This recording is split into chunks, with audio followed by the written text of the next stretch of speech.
Okay, so this video that you're about to watch goes really against everything that YouTubers tell you to do, right? Which is the hook and the storytelling and the promise and why am I qualified? What I'm actually going to show you is about a 10-11 minute video of a real coaching moment that I do inside of my school community every single Monday morning. I call it Monday Mindset Moment. It's totally unedited.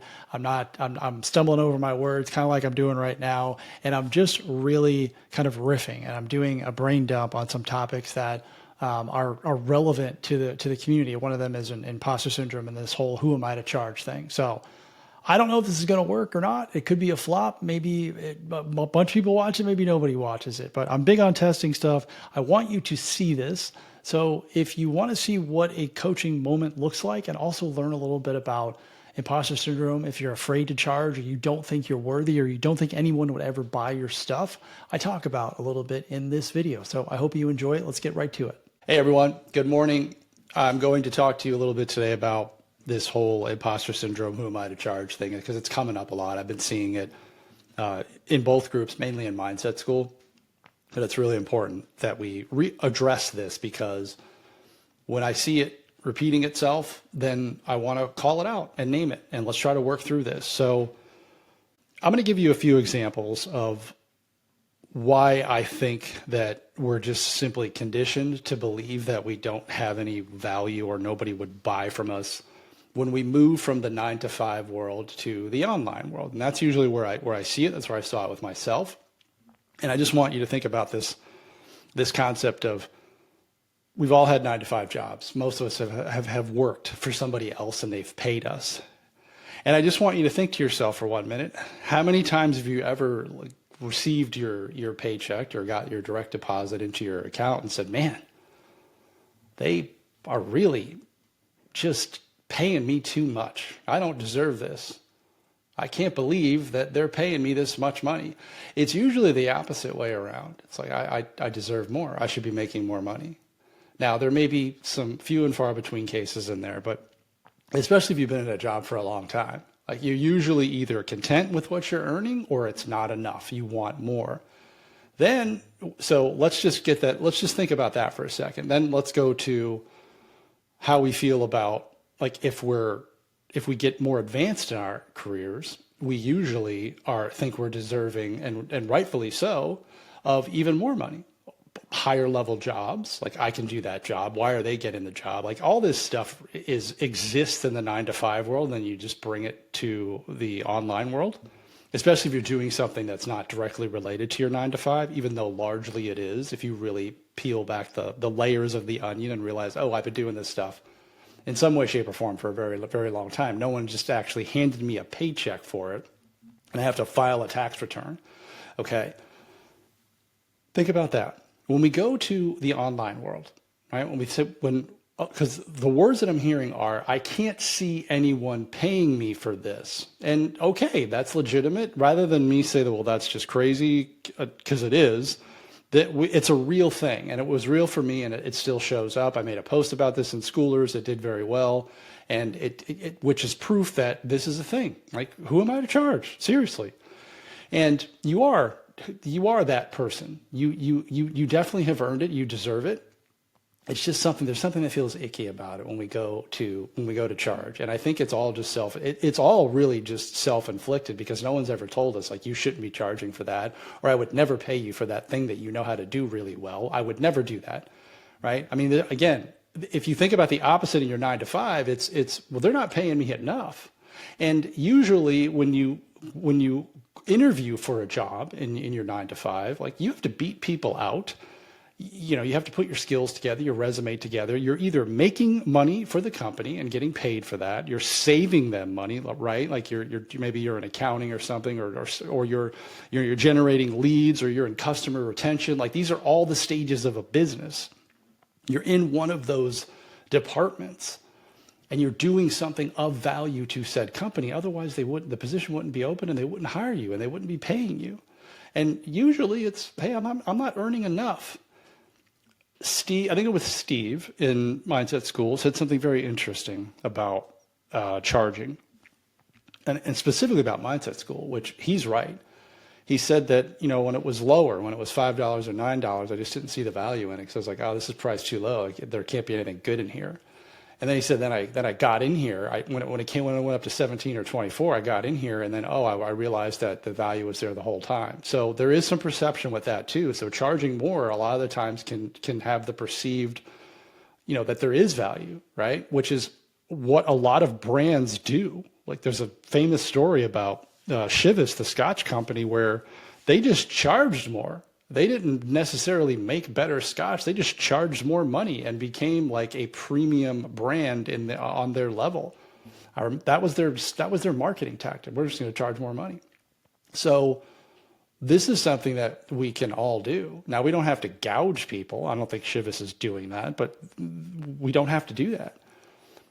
But I want to just go back to the words that you say to yourself are largely unfounded. Like, there's no evidence. There's modules in Mindset Skool about this. And I just want to reinforce and remind everybody that you all think you deserve way more than what you're saying.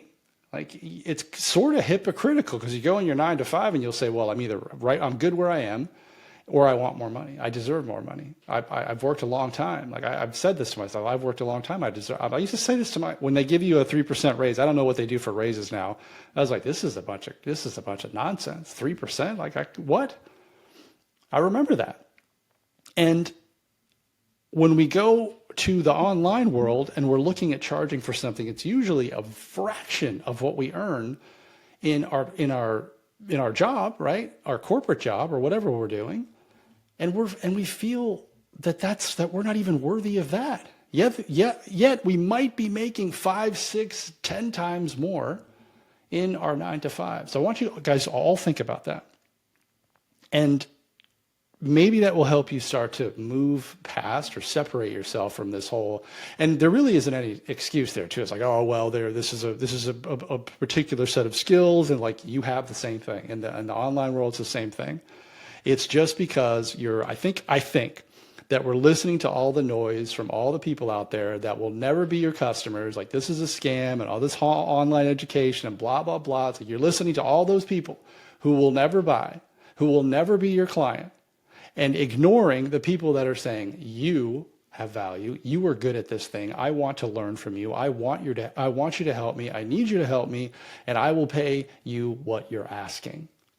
And for all of you, if you could simply just, for lack of a better phrase, get over yourself and understand that that is a fact of life. If you do enough work, if you get known enough, this all comes down to being known. Being known. For those of you who have school communities and you want members in your school community, you want paid members in your school community, I'll say this until I stop breathing. How many people have visited your About page in the last 7 days? Look at it, stare at it, and ask yourself, is that enough to get me to where I want to go? Is it? It's probably not.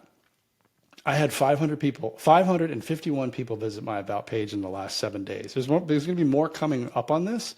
I'm not happy with that. I'm happy, but I'm not content, I should say. So I spend a lot of effort getting to that point. And that's why I have members in the group. That's one of the reasons I have members in the group. I don't have any members in the group if that does not occur. We have to get people to come to our page, to our website, to whatever it is that we're offering. That is step one in the process. And then all the other stuff will work itself out if we have the entire system dialed in, or at least sort of dialed in. It doesn't have to be perfect. But back to this who am I to charge thing. It says, I just want to ask you, like, who am I not to charge? Who has ever told me they would never buy the thing for me that I'm thinking about charging for? You got to try. Okay. So I wanted to call this out. I realize this is a much longer video for a Monday, but this is really important.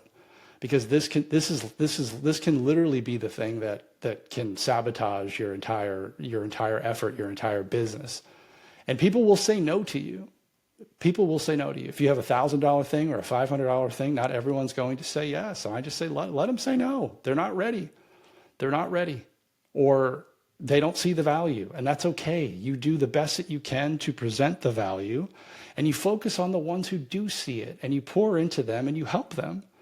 And then if you can get them results, which is the fulfillment part, then you have people saying, Brian helped me, or so-and-so helped me. And then the other people who didn't see the value, maybe they will see the value. I cannot tell you how many times that has happened to me. Just because they say no now does not mean they're not a yes later on. So don't take it personally. Don't get discouraged. No's are good. No's are actually very, very good because it's feedback. And you don't have to be this objection handling wizard, right? It's just, okay. A lot of the times when I say no, it's like, all right, no problem. Anything else you want to cover on this call? Okay, end the call. And sometimes when I've done that, people have pulled me in. Because when you act like you don't need them, right, this is important. When you act like you don't need the client, then it releases a lot of pressure from them because they feel like you're desperate for the sale or you want their money and vice versa. And I don't really try to do a lot of objection handling. I try to do that up front. If somebody wants something, really wants something, they'll find a way to make it work. And I have endless examples of this. Endless examples of this. They will find a way to make it work if they truly want it, which is one of the questions I always ask people who especially are looking at the masterminds. Like, if you really want this, like, we can find a way to make it work. But you got to tell me, like, do you think this is the thing for you? Because if it's not, then that's fine. Just let me know. That, that strips that strips their guard down completely. And also lets me know if they're serious or not. Like, I need to know if you're serious. Do you think I'm the guy for you? Do you think this would help you? It's a very easy thing to do. Instead of trying to go down the list of objections and cover all of them, right? You can cover a lot of that stuff up front, right? So you don't have to be like a super salesperson to do this. All right, this is a very long Monday mindset moment. I hope you learned a few lessons here. You are worthy to charge. You don't have any evidence that you're not, except the stuff that you say to yourself in your head. You'll never know unless you get out there and start charging or offering, making offers, lots of them. Later on today, I'm going to be putting out another video about, I've teased something about tiers, and that's coming soon, hopefully before lunchtime, Central Time in Chicago, okay? Let's make it a fantastic week. For Mindset School, we've got a monthly call coming up. Check the calendar, and then the mastermind, we have a call here in about an hour. Okay, everyone, let's go.